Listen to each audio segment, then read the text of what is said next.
പ്രതിഭയുടെ വാസ്തുവിദ്യാ പ്രവർത്തനങ്ങൾക്ക് പേരുകേട്ട ഗംഗൈകൊണ്ട ചോളപുരം ക്ഷേത്രത്തെക്കുറിച്ചാണ് നമ്മൾ ഇന്ന് നോക്കുന്നത്.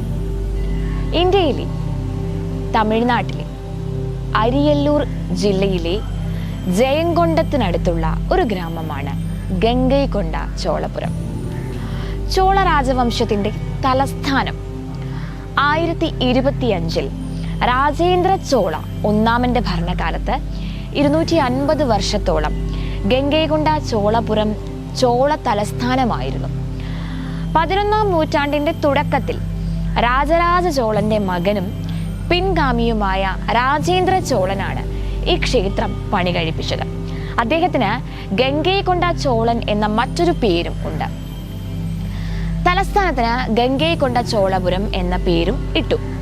ഈ ക്ഷേത്രത്തിലെ ശിവലിംഗമാണ് തമിഴ്നാട് ക്ഷേത്രങ്ങളിലെ ശിവലിംഗങ്ങളിൽ ഏറ്റവും വലുതായി കാണപ്പെടുന്നത്.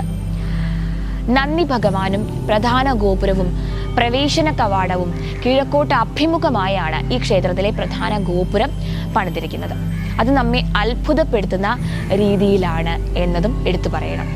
ദിവസത്തിലെ ഏത് സമയത്തും ഗോപുരത്തിന്റെ നിഴൽ ഒരിക്കലും നിലത്തു വീഴില്ല എന്നാണ് പറയുന്നത്.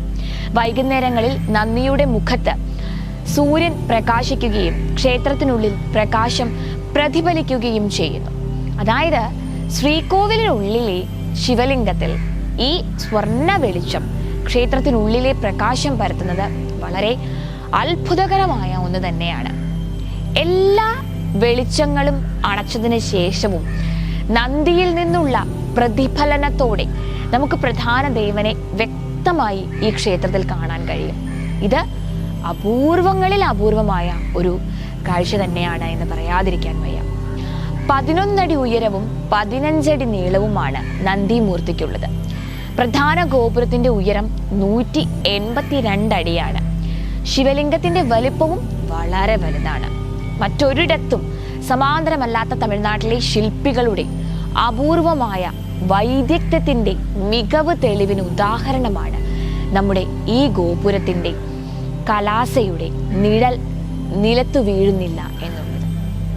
വേനൽക്കാലത്ത് ശ്രീകോവിലിനെ തണുപ്പിക്കാനും ശൈത്യകാലത്ത് ചൂടാക്കുന്നതിനും വിചിത്രമായ സ്വഭാവമുള്ള ചന്ദ്രകാന്ത കല്ല് എന്ന ഒരു അപൂർവ കല്ല് ഈ ശിവലിംഗത്തിന് താഴെയായി സ്ഥാപിച്ചിട്ടുണ്ട്. അമ്മ പെരിയ നായികയുടെ പേര് സൂചിപ്പിക്കുന്നത് പോലെ 9.5 അടി ഉയരമുണ്ട് അമ്മയുടെ ശില്പത്തിന്. താമരയുടെ ആകൃതിയിൽ ഒരൊറ്റ കല്ലുകൊണ്ട് നിർമ്മിച്ചതാണ് നവഗ്രഹങ്ങളെല്ലാം തന്നെ. അത് ക്ഷേത്രത്തിലെ മറ്റ് അപൂർവതകളിൽ ഒന്നാണ്. അപ്പോൾ എന്തായാലും ഒരു ക്ഷേത്രത്തെക്കുറിച്ചുള്ള അറിവ് നിങ്ങൾക്ക് പുതിയതാണ് എങ്കിൽ ഇത് നിങ്ങൾ മറ്റുള്ളവരിലേക്കും എത്തിക്കുമെന്ന് പ്രതീക്ഷിക്കുന്നു. നന്ദി.